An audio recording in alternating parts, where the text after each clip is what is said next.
everybody. Happy Friday. Welcome to UNGIRL. How's everybody doing today? Okay. Yeah. It's been kind of a weird week for you, Kennedy. You doing okay? You know? I'm here. I'm beautiful. Mm-hmm. That's what I got. We've had lots of trans discourse, and I know that whenever that's happening, the entire community gets a little shaky because people get kind of ugly. It's not great. Yeah.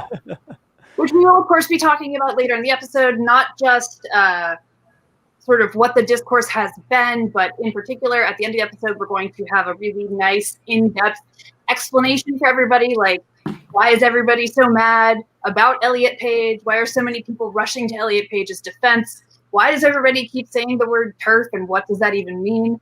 So stick around with us for that. But first, we have a couple of cool things to just sort of plug. Foremostly, we want everybody to check out our merch that we now have. Wow, how exciting is that, everybody? That's at media.com/shop. We have these exciting, beautiful, wonderful shirts that we are now desperately trying to get everybody to buy so that we can perhaps have some holiday cheer ourselves. Get them for your friends, your family, your enemies, your frenemies. I really don't care. You can also just Venmo me directly. It's fine. And beyond that, that's basically it for now, isn't it? We don't have a lot of more. We don't have any like big announcements. Let's really quick. Monday. Everybody out there who knows Aaron Thorpe has been watching his recovery, wondering about him, praying for him, all those things. Aaron will be coming back to Not Safe for Wonks on Monday as his first media appearance. He wanted to come back and do a low-stress media appearance where he could just kind of let everybody know what's been going on, and that's what's going to be going on Monday. And also, Jamie Peck will be there. So you might want to tune in on Monday. A little bit of excitement. If you like the Antifada, they're great. And definitely make sure to show up on Monday so that you can see Aaron alive with your own two eyes, and so that you can enjoy the, frankly, existential bliss of Jamie Peck and Aaron in the same room.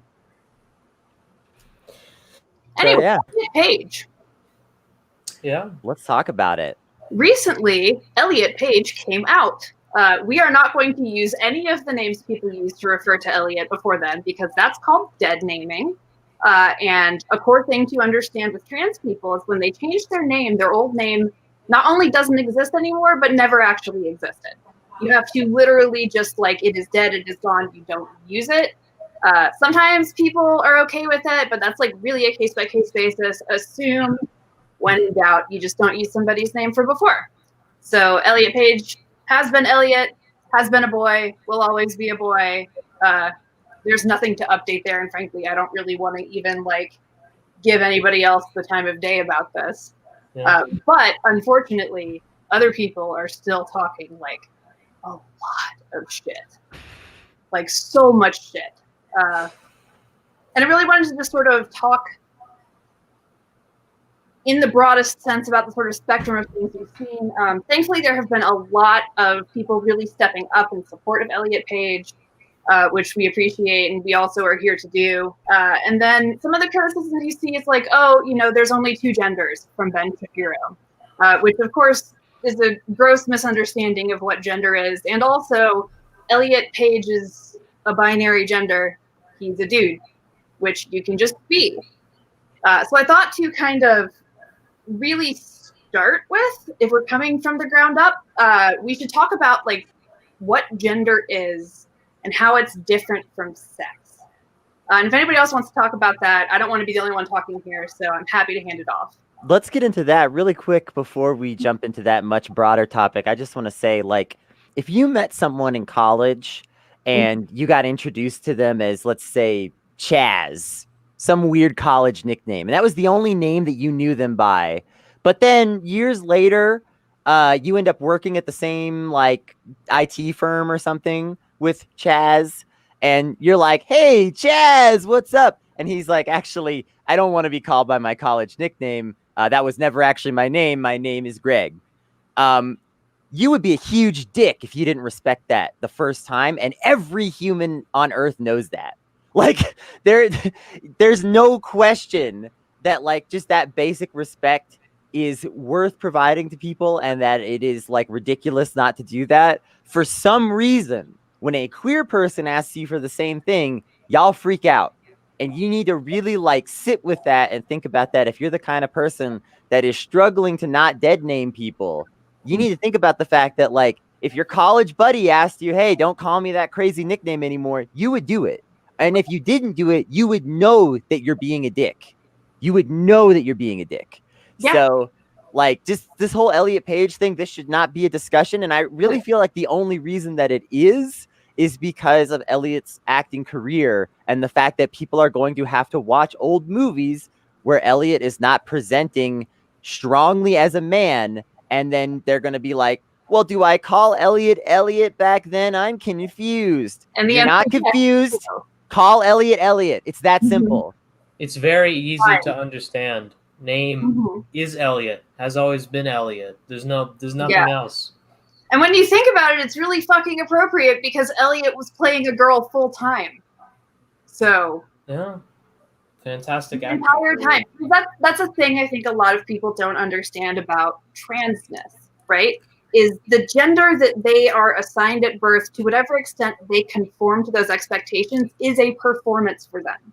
They recognize in themselves that it feels inauthentic, and that matters, right? That is fundamentally different from who you are. When you yourself know you are doing something because that is the character you're playing, as opposed to, you know, the person you know yourself to be.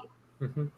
So when people say, oh, they were this, but now they're this. No, that's not right. That is categorically not correct. Elliot Page has always been Elliot Page, but they were presenting as sort of a different person for all of this time until of course they came out and got to manifest this. Mm-hmm. So yeah, there was never another person. It always was the same person, but just having to present as something that they weren't. I also want to say, like, we understand it can be difficult to update those processors. And in the same way that, you know, whatever the hypothetical guy's name was earlier, what was it? Chaz. Chaz. Like, so let's say, like, you accidentally slip up and call him Chaz again. Like, oh, I'm sorry. Didn't mean to do that. It was a slip up, and move on. Like, you don't have to be weird about it. You don't have to make it this big thing if you get it wrong and be like, oh my God, I'm so sorry. I did this thing and I missed it. It's like, fine. It's fine. You're fine. My dog is mad about it, but you're fine. So I want to speak to the subset of old people who we gave people nicknames to be dicks. Yeah. That's why we did it. And don't pretend like we didn't. We gave people nicknames to be dicks. And then to counter your point, Kennedy, this is the reason why a lot of older people are having a problem with this, is because we gave people nicknames to be assholes. And when they said, don't call me that, we said, fuck you, we're going to call you that anyway. And so that's a mindset that we grew up with that we're having to unlearn. And it's a pattern that's incredibly bad. It's incredibly destructive. And it's not just about people's genders. And I will give a personal example about that. There was a kid that I went to school with from junior high to high school. His name was Billy. I won't give his last name. His nickname, which was given to him by the cool kids, was cat shit. Facebook, and 40 years old, people was still calling him cat shit. I had to yell at people that we went to school with and went, hello, this man is in his 40s, married with 4 kids. Stop calling him cat shit. Yeah. Well, I think that there is sort of a pattern of entitlement that gets more intense the older you get in our current, like, culture. I mean, these are trends. Not every person conforms to this. There are plenty of, like, really incredibly unselfish people in every age, and, you know, caveats as one might need when you're making broad generational generalizations. But the older people get, the more they expect to be entitled to certain things, you know, and one of those things is comfort, right? They feel very entitled to comfort in particular, the older you get, and to sort of having, like, what they deserve or what they perceive they deserve. And that ask, right, that ask to change, to be something other, to like accommodate somebody else is just, it's not built into the culture. But also the older you get, the more deferential they expect you to be to begin with. Does that make sense? Like boomers yelling, it makes sense at a cashier. It makes sense, but I disagree with your assessment. Okay, what do you think? I don't think it's an entitlement. I think it's we've worked hard, we've done our shit. It's not entitled, it's we've worked for this. And we were told growing up that if we did certain things, once we hit a certain age, if we did certain things, we would get certain things. I don't feel like that's entitlement. I feel like that's, okay, I played by the rules. Now here I am, and now you're changing the rules. And I think that is a problem with a lot of other people. And then the fact that, back to what we were talking about with the whole nickname thing, the other part of that is a lot of us older people were raised on what was called tough love, but what it really was intense torture. Right. Punishment. We were beaten to be tough. Mm-hmm. We were teased to be tough.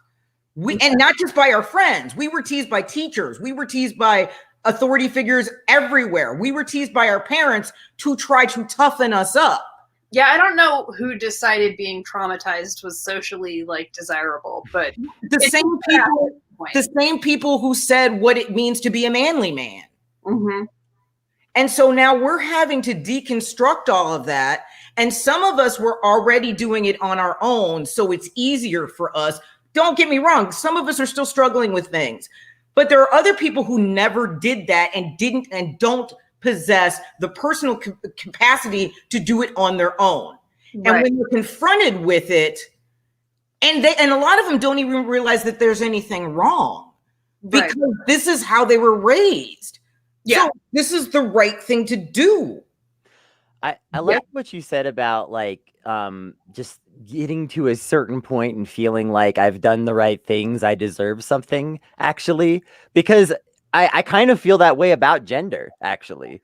Like, and not that, like, I want to be perfectly clear. You do not have to spend years figuring this stuff out to be valid. You don't have to be old to be valid. Like, I really want to make it clear that that's not what I'm trying to get at.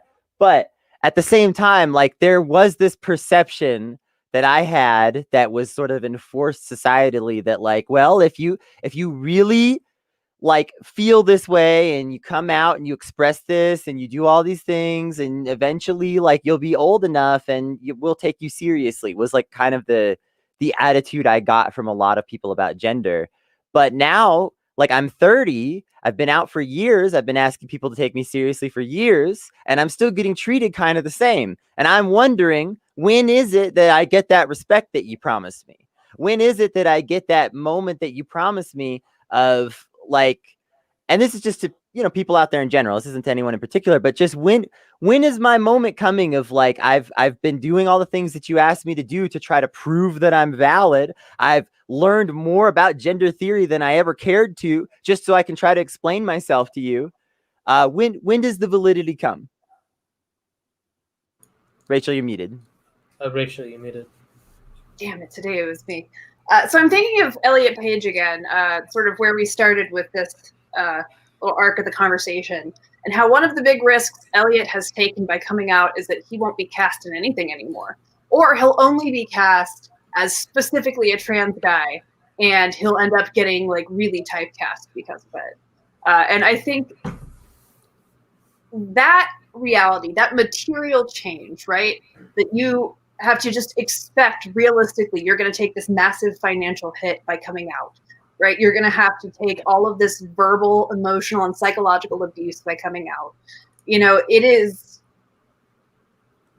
there is no age where people are not going to do it, right? Consider the way people mocked Caitlyn Jenner. You know, there's no amount of fame where people are not going to do this, right? Like, it only gets worse sort of the further down the food chain you get, right? Yeah. when we were putting this episode together, we were talking about like how we got here, really. And Leslie, I know you were saying there's a lot of people who just sort of reject the premise. So we can start real far back, as base as we can get, sort of generally. The first big, I guess, thing that is different about millennial culture in particular is we value consent. We really loudly, assertively insist that consent is important. And even in as much as there are plenty of millennials who don't really get it, generally we are the age group that sort of started this conversation of consent. And I will totally agree with that. Yeah. And so the first thing that we sort of all agreed on collectively is people should have a say in whether you hurt them.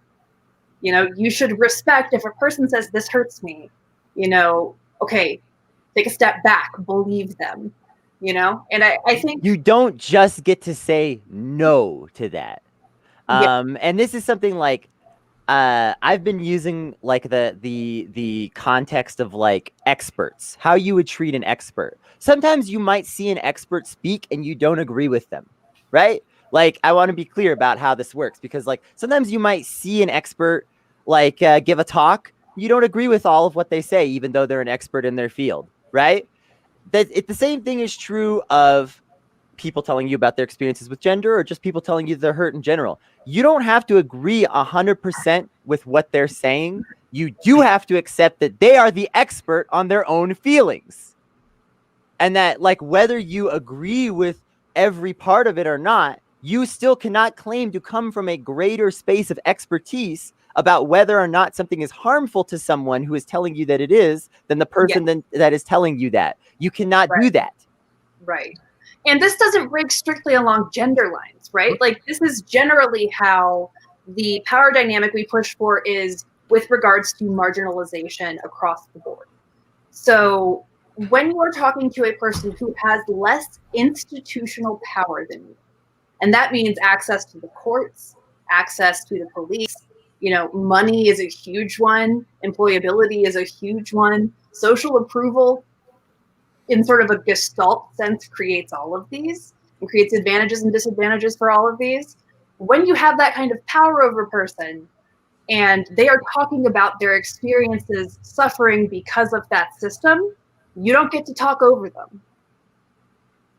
You have to trust people when they say this system makes it impossible for me to thrive. You have to believe them.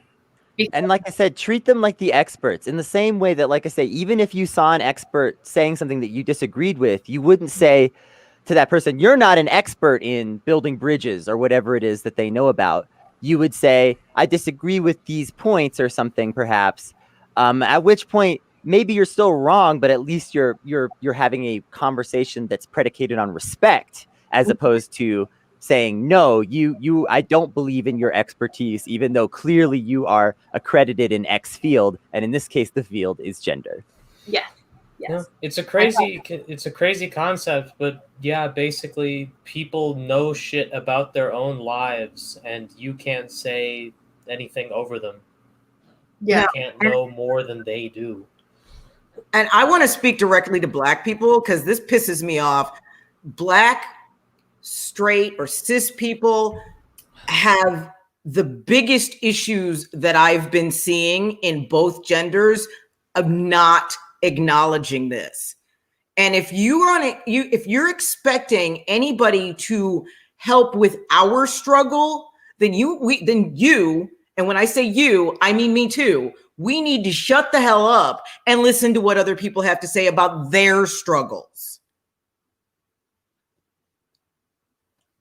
I mean, yeah, and that's sort of the collective agreement we're trying to create on the left, right? We are trying to get people to the place where we all sort of understand our different interest groups have more in common than we don't. Yeah, I mean, that's the goal of intersectionality, right? It's to say, look, these things are not one-to-one. The experiences of being discriminated against for being queer and the experience of being discriminated against for being Black are not the same. No. And to say that they're exactly the same is offensive to both groups. Absolutely. But it doesn't negate either one. Right. But it doesn't mean that we can't, just because these things are not one-to-one, it doesn't mean that we can't create an intersectional movement where we say these things are not the same, but there are similarities and there are solutions that can help us both. And we can work to those solutions together. And that's like, that's the core goal of like intersectionality that is so important to me, is that ability to say, let's work together on solutions that can help us all with the problems that we're facing as marginalized people. Yeah, it's about good faith negotiation, right?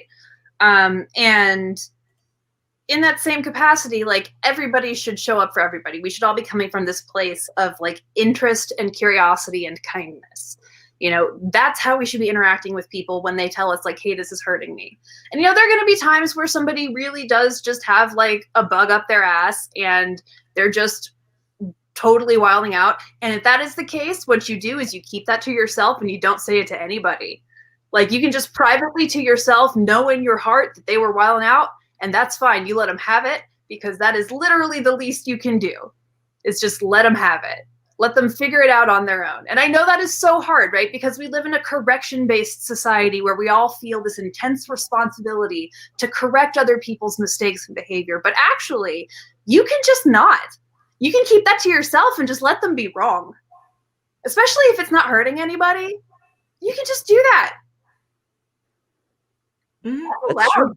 That's true. People are wrong all the time about all kinds of things. It's not a big deal. So let's talk about gender and sex and bioessentialism and biology. Yes, because I think actually that's a great way of describing ways people can be wrong. For example, doctors pulling a baby out of a uterus and saying based on the presence or absence of a penis what the baby's gender is are wrong. That's at best a statistical commonality, right? But it's not like, it's not a dictate. Gender is a much more complicated thing than that. Parts of it are biological, parts of it are actually cultural. And it is about this interchange between personal identity and sort of the expectations that we create around those identities, right? And that's really the difference, right? Gender is an identity, sex is literally your organs. And even those can be hazy. It's a bimodal distribution where it's mainly kind of conglomerated around two poles, but there is a lot of in between. And we see that all the time. It happens all the time. It's normal. Those people are normal because it happens. Like, they might be statistically significant, right? Because it's unusual, but that doesn't mean that, you know, they like aren't human beings who have a full entitlement to be in their bodies and be safe and express. Intersex people exist. They very much exist, and there are a lot of them. Yeah. And a lot of times, like, people who are intersex at birth will have quote unquote corrective surgeries, which are really invasive. And there's just a lot of really like difficult stuff that happens because people assume that these are one and the same. And the sometimes they won't even know. Like, they'll never be told that they had this sort of surgery applied to them without their consent or knowledge. Yeah. And a lot of times they don't figure it out until they have an unusual health condition that in many cases could have had preventative treatment done to it had they been told the truth.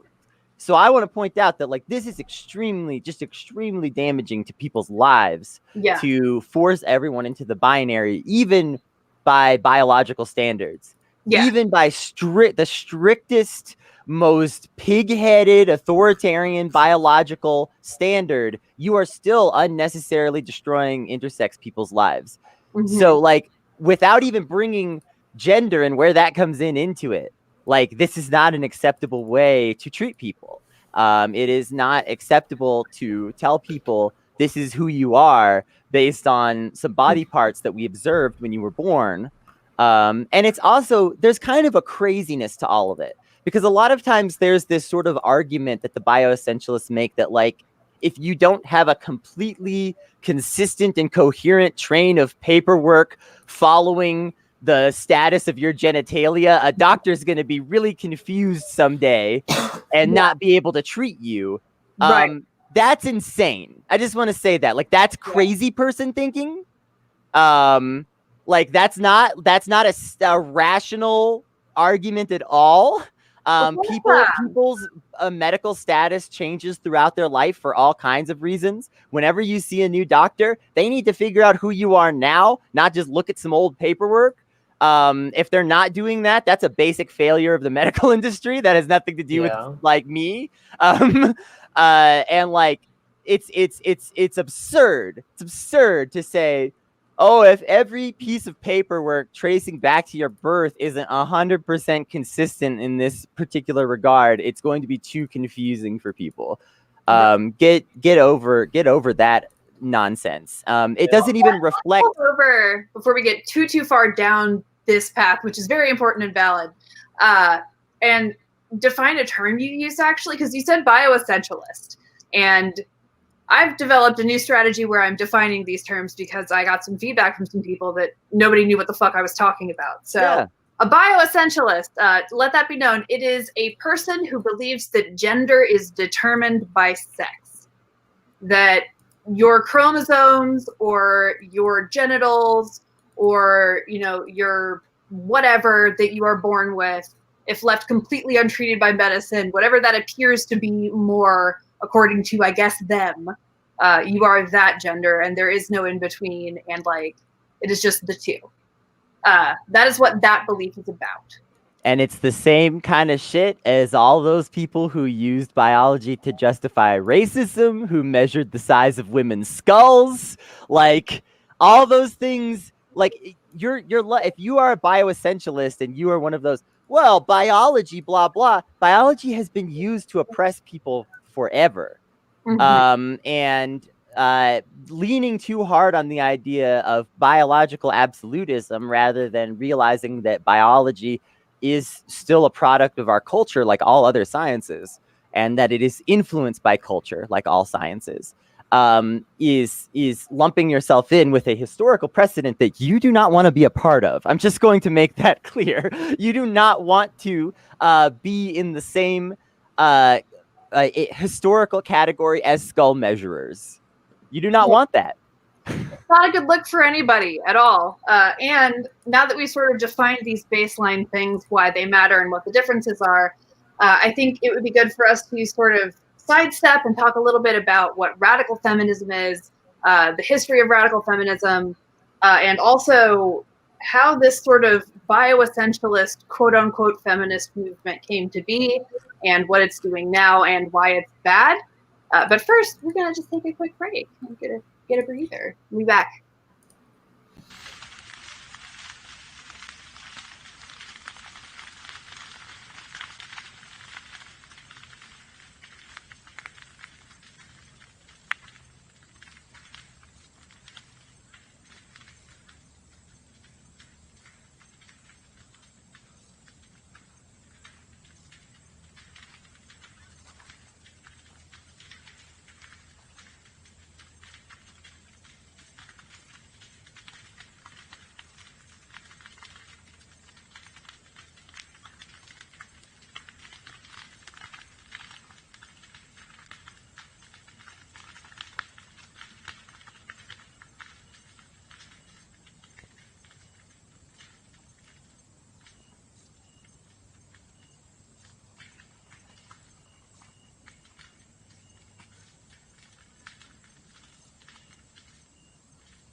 Hey everybody, we are back.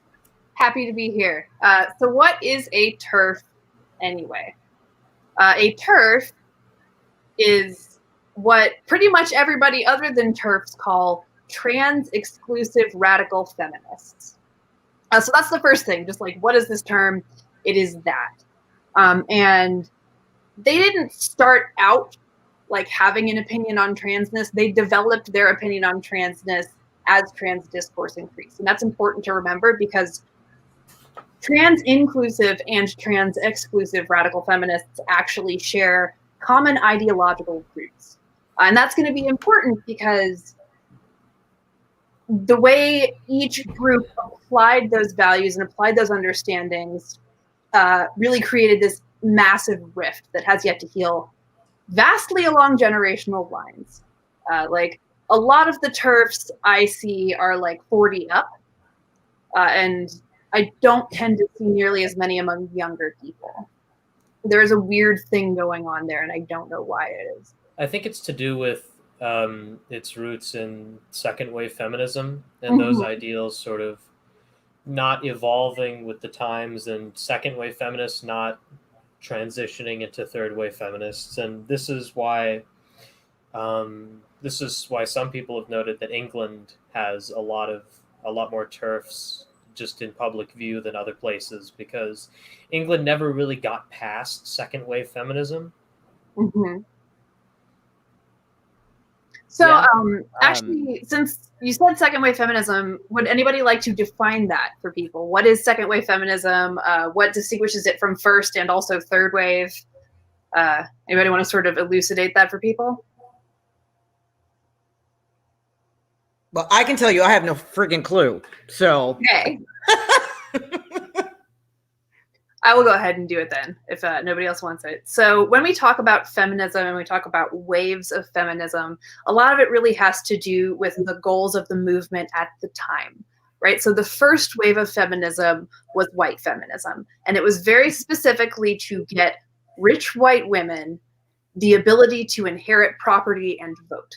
It was largely about property law and contracts. It was about property law, yeah. The second wave of feminism happened right after the World Wars, where women who had been in the workplace, been working, were asked to go back home and go back to homemaking instead, and sort of collectively said, "Nah, I'm good." And the second wave of feminism was people trying to get into the workplace, or women trying to get into the workplace. Third wave feminism really is when we started incorporating other marginalized or elements of marginalization into it, right? This is when it started being about like bigger, more societal things than just specifically the immediate goals of the feminist movement. That's where we start seeing like Me Too and conversations about consent and rape culture. We start seeing women talking about the pay gap. We start seeing people really talking about not just the immediate exclusion of women from certain environments, but the way attitudes around patriarchy itself influence society. Basically, first wave feminism was about individual legal rights, second wave was about individual sort of social stature, and third wave is moving to a more societal context. Yes, exactly. And third wave tends to, and this is going to relate to what I want to talk about next too, third wave tends to be the first wave of feminism to emphasize things like, hey, feminism can benefit men. You know, like talking about things like that more, and viewing feminism as more of a societal transformation that is like beneficial to everyone, because it is eliminating a unfair societal structure called the patriarchy.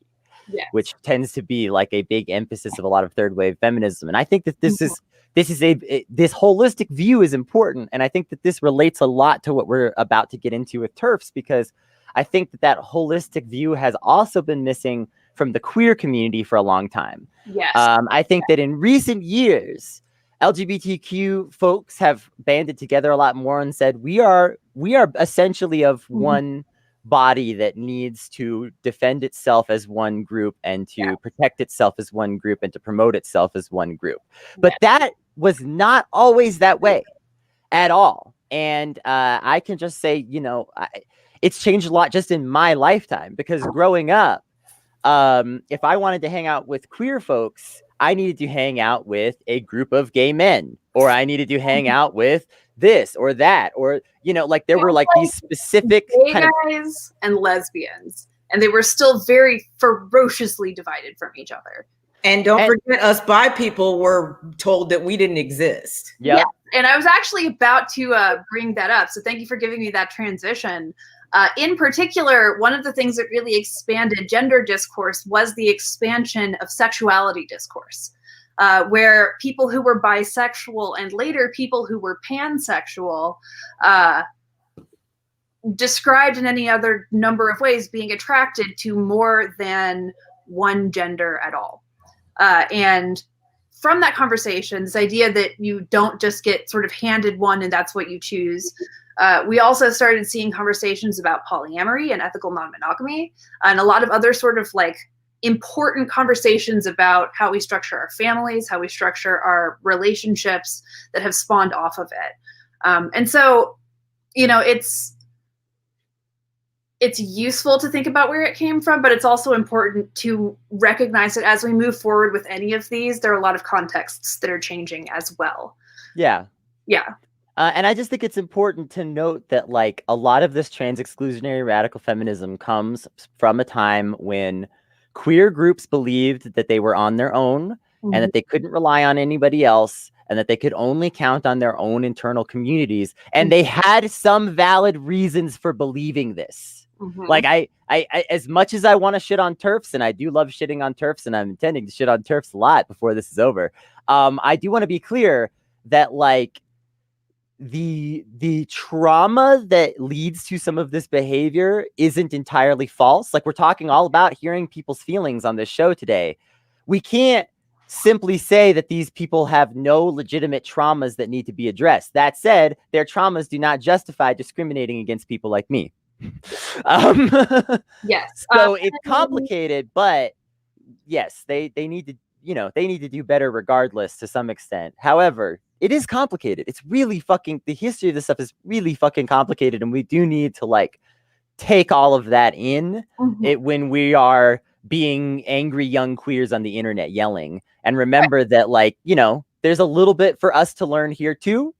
Yeah. Even if we're mostly in the right.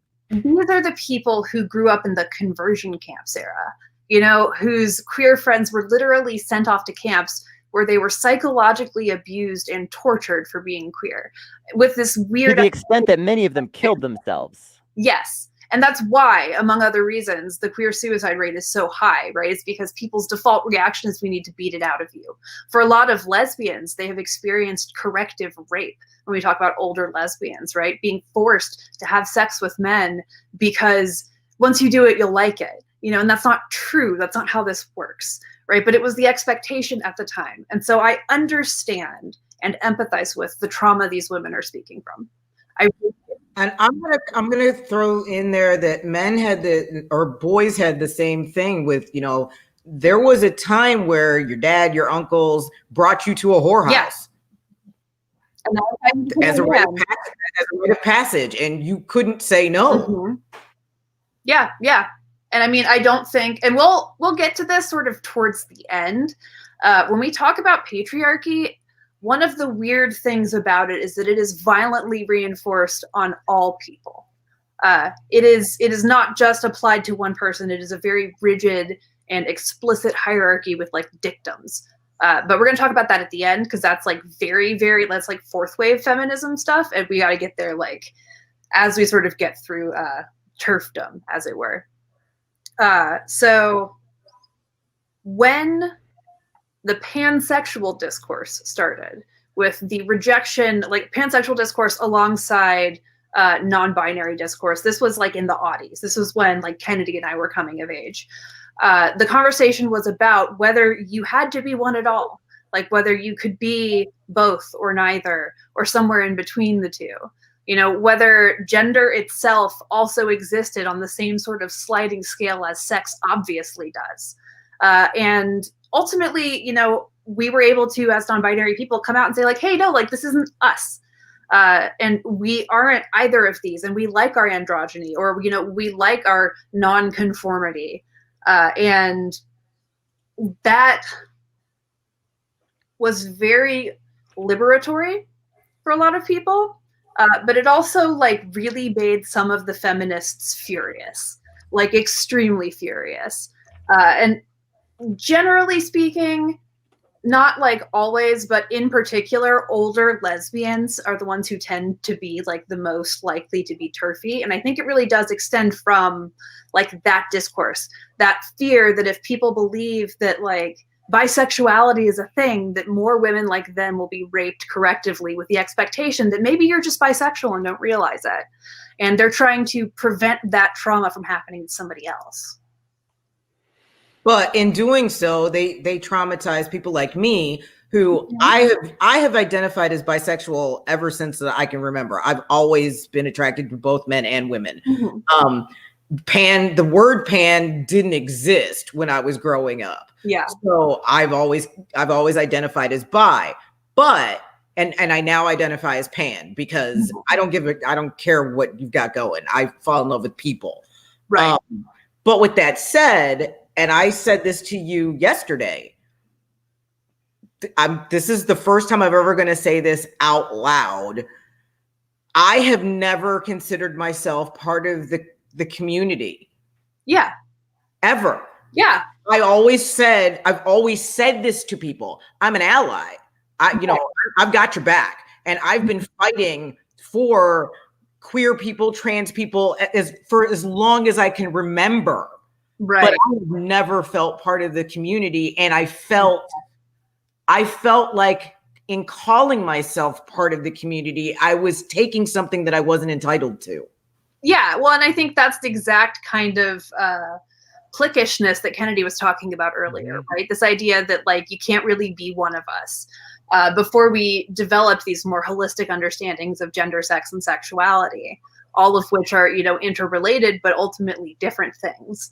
And again, that is also informed by the sort of broader infrastructure of intersectionality, like, as a concept, right? This idea that you can be multiple different identities at once, and that those different identities intersect at the point of a person in place, but that each one of those identities exerts force on them in a given direction. So that broader understanding of things as interrelated systems, as opposed to, like, unique binary forces, I think really broaden discourse across the board, right? Because we also see a lot of people talking about biracial discourse now. We also see a lot of people talking about non-binary people still. We see people talking about secular Judaism when we talk about anti-Semitism. Like, this idea that these things can be complicated has really, I think, actually informed everybody else except for the TERFs, who, as far as I can tell, really are just scared and hurt and unwilling to make themselves vulnerable to growth, or to change, or to correction, which frankly is not a good enough reason. I understand it. I empathize with it. It's not an excuse. It definitely feels like at times there has become this pressure by certain groups, and TERFs in particular, especially I will say the younger TERFs, such as they exist, tend to push this the most. That first of all, if you spend any time closeting your identity, while sort of quote unquote knowing better that you're like forever invalid, that's something that, like, seems to play into a lot of this. That if you ever did anything to sort of pass as straighter, to, like, try to survive in this world, that, like, you're a traitor to the movement. Yeah. That seems to be, like, a big thing, and you're only considered valid if you can prove your oppression to a lot of these people. And this is true of both, like, a lot of, like, queer exclusionary folks, but also a lot of straight folks that are excluding identities like mine. Because whether or not I'm talking straight or queer folks, I tend to get the same questions of, what experiences have you had? When did you feel this way? When were you discriminated against for it? And this is why, like, I wanted to make a point earlier that even though I'm talking about the fact that, like, yes, I do in my heart feel that I'm 30 and I just deserve to be treated like I'm not crazy for believing something that I've believed for 30 years. But also, if someone just figured out that they're queer today, that person is fine too. And that's something that, like, the trans exclusionary radical feminists, like, fundamentally cannot process, include, or handle, is the idea of people struggling with their queerness essentially at all. Yeah. Or they're upset at the people who haven't had to struggle as hard. or who haven't had to struggle at all. And this also mirrors something in the Black community of light-skinned Black people who can pass. If you haven't struggled like me, well, you ain't Black. And I believe the whole like idea of passing as relates to transness actually was adopted from specifically colorism discourse. Exactly. So it's that, or then you get into shades of gray in people like me who sound like I do, who were raised where I was, who I can't pass if you see me, but I can pass over the phone, but I'm not Black enough because of that. Okay, whatever. And it's kind of the same shit. Just because you haven't struggled doesn't mean, let me take that back. Just because you haven't struggled outwardly, doesn't mean you haven't struggled. Yes. I have extreme anxiety and diagnosed PTSD. Most people never know that unless I tell them that, because I struggle in my head. Yeah, right. Your ability to hold it together is somehow held against you. Right. I can be having a full-blown meltdown, and I have had doctors and nurses look at me when I've gone into the hospital and go, "What's wrong?" And I tell them that, and they go, "Well, you look fine." Well, just because I look fine doesn't mean I'm fine in here. And everybody has had that moment. So if you can't understand shit else, just know everybody's dealing with their own shit. So how about make it a little less hard? Being closeted is a huge struggle. It's very painful, and people can get to the point where they want to end their life from just the experiences of being closeted without ever once being bullied for their identity because they never revealed it. And that's enough. And consider what the experience is of a person who is closeted, right? They are being told every time this entire issue comes up that they are wrong and they should not exist. Even if you can't see it on them, they know it in their hearts. And every time somebody says this thing about people like them, the fact that they can pass does not make them feel less existentially threatened. It does not make them less afraid for themselves. It doesn't make them feel less shame. It doesn't make them feel less self-loathing. It doesn't make them less likely to kill themselves because life literally hurts more than is worth living to them. And that is a symptom of a sick system, not a sick person. When we have that many people who are killing themselves rather than continue to live their authentic lives. Which brings me to what I said we would get to at the end of the episode, Leslie. Let's talk about fourth wave feminism. Okay. Let's talk about the sort of neo-feminism that people like me and Kennedy have been developing, which is a much more gestalt, intersectional understanding of feminism, not as uniquely an advocacy for certain kinds of inclusion, but an attack on a specific system, which is patriarchy, which must be abolished entirely and completely rewritten. So to start off with, patriarchy exists as a harsh set of rules for how society is to be structured, for men or women to exist in certain roles, for the wealthy and the poor to exist in certain roles, for certain people to be in charge as ordained by God himself, right? That is patriarchy. And it actually ends up getting expressed a whole lot of different ways, right? When little boys are punched or abused physically or emotionally or verbally for crying, right? Because it's not manly to express emotions, that's patriarchy. You know, when little boys are punished for playing with little girls' toys, that's patriarchy. When men who cry get dumped by women because they're men who have feelings, that's patriarchy. And it's actually something that a lot of us uphold without necessarily even realizing it. And that kind of behavior, right, where even a person, for example, like a woman who is directly harmed by patriarchy all the time, is still reinforcing it, is still upholding it, that is because they have internalized it. They have come to believe this thing as true without realizing it's part of this system. And I feel like we should hold space and compassion for people who have not yet assimilated all of the things that we have figured out about patriarchy in the interim. I want to throw out something that I did. So I'm gonna call myself out on it. Mm-hmm. And I did this for the right reasons, Mm-hmm. but I now realize it was bad. Right. Now, I haven't talked to my oldest in 3 years. As the last time I spoke to him, he was gender fluid, but his pronouns were he, him. That's all I know. Right. And I'm just putting that out there because I don't want to out him on something that I don't know if he still is or not. When he was little, I worried that he was gay. Mm-hmm. Not because I wanted him not to be gay. I worried that he was gay because he was biracial, living in the South. And I knew that that was already going to be difficult for him. Yeah. Yeah, that's a tough one. So when he started leaning towards things that were girly, and his father was a homophobe. Woo, boy. Yeah. His father got better. I will say this, his father got better. Good.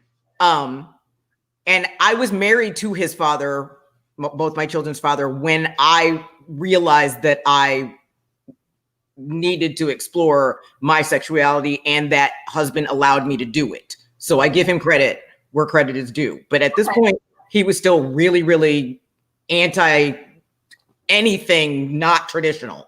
Right. So anytime my oldest would steer towards something that was traditionally girly, I would steer him away from it. Yeah. Yeah.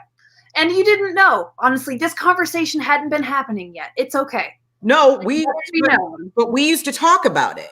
Mm-hmm. And I would say, look, if you are gay, that's fine. Mm-hmm. But if you're not, let's not give people another reason to pick on you because they already pick on you for stupid shit that you can't help.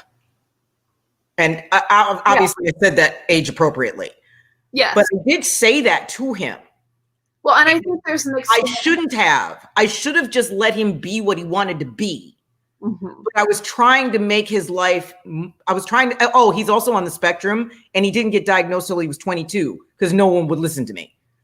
Yeah. So I was doing everything in my power to try to make his life easier than I knew that it was going to be. You were trying to help him assimilate. Yes. I was trying. I knew he would never fit in because I never fit in, but I knew from my experience how to navigate being the oddball and still fit in and sort of be you, but not quite be you. And I was trying to teach him how to do that so he could at least express some of himself. Yeah. Not all of himself. And that was wrong of me. You know, in your defense, you didn't know what you didn't know, and you were doing it with the reasonable expectation that it would help him survive, you know? And I'm really brutal, ugly reality of parenting where you have to simultaneously teach your kid how you think the world should be and prepare them for how it actually is. And that's a really tough thing to balance. Well, put it this way. I taught both of my sons that the world sees you as Black men. Yeah. My oldest looks just like Grav.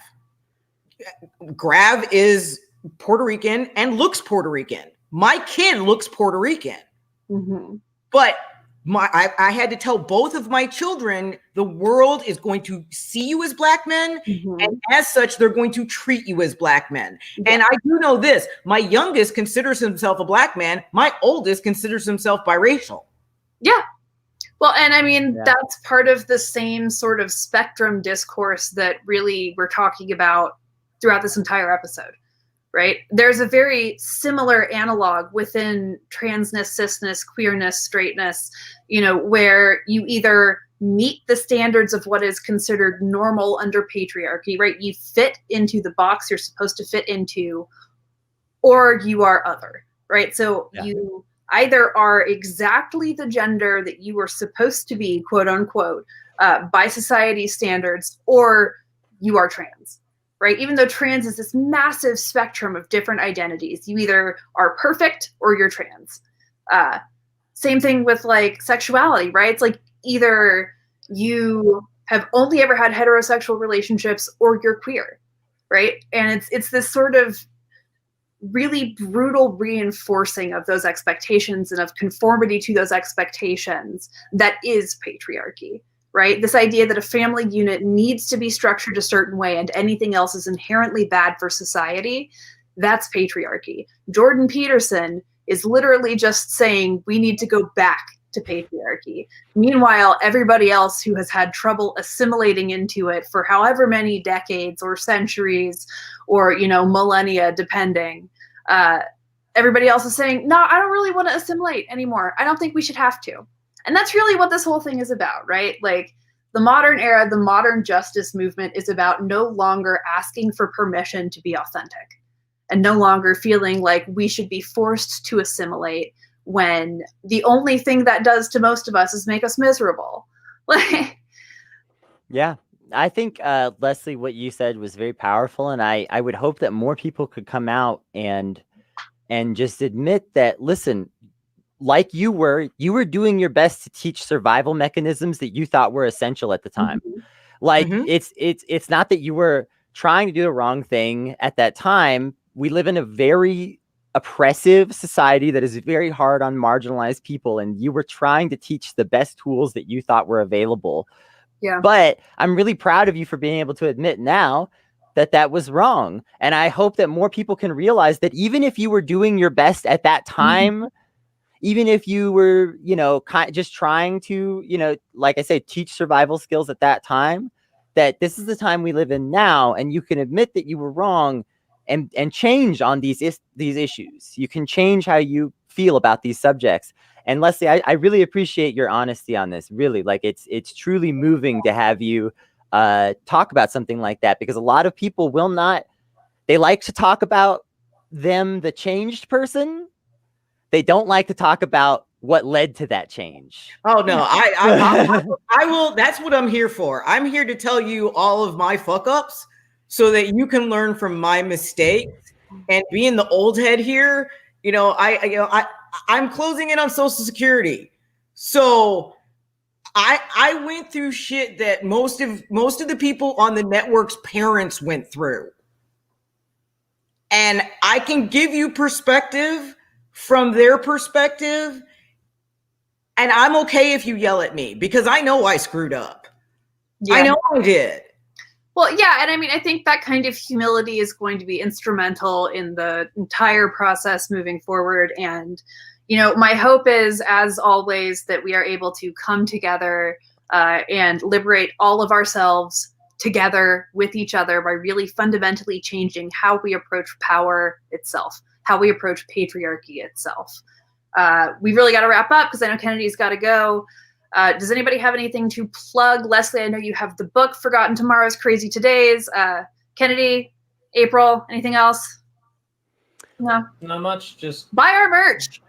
Yeah, buy our merchandise. It gets us money, and we like having merch right here. We are as a show, for the first time ever, not losing money to make this show because of the merch. So please keep it up. It really is helping us a lot to be able to make this independent media and the content that you love. Yes. And we love you. So give us money. You can also follow us on Patreon. We are adding we've added a yearly subscription option, so you don't have to worry about it being every month. If you have like an extra $15 or whatever, you can just become a patron. You get cool stuff. We gotta run. Have a great weekend, everybody. Bye. See you around. Good for you, Elliot. We're happy for you. Yeah. Everybody love Elliot. If you don't love Elliot, I will kill you. Indeed. Bye, everybody. See you.